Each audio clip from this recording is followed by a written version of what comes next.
擁有監聽器特質嘅 Wilson Audio 代表 The Wall Puppy， 曾經有一段時間係俾世界各地嘅音響發燒友視作考牌喇叭。除咗考驗用家嘅擺位設定經驗，仲有器材同埋線材上嘅配搭掌握。只要搞得好聲，主人家嘅發燒功力必定有翻咁上下。講翻波仔今次介紹呢對50週年限量紀念版 The Wall Puppy 啊，佢係屬於第9代出品。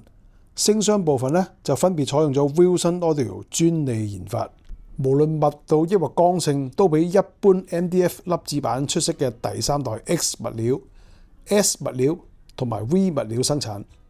咁至於單元方面呢，經歷咗40年嘅進化，第9代 The Wall Puppy 已經全數改用特別研製嘅專用單元，包括磁碟背後裝有自家製碳纖維密封室嘅 CSC 半球形絲質纖維高音，中音呢就屬於 Sasha V 同埋 Alexia V 都有採用，搭載專利 Quadramac 磁鐵系統嘅7寸製品。至於兩隻震盤採用紙張纖維加壓成型技術生產嘅8寸口徑低音呢，音圈部分就採用超低失真長中程設計嘅。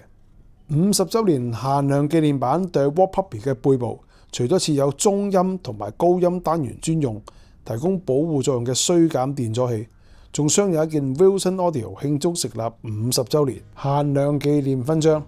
凸顯佢嘅尊貴身份。如果大家想親身感受 Wilson Audio 第9代 The Wall Puppy 嘅真正實力，歡迎致電尖沙咀 Hi-Fi Gallery 影音科技安排預約試音。多謝大家支持，下次見。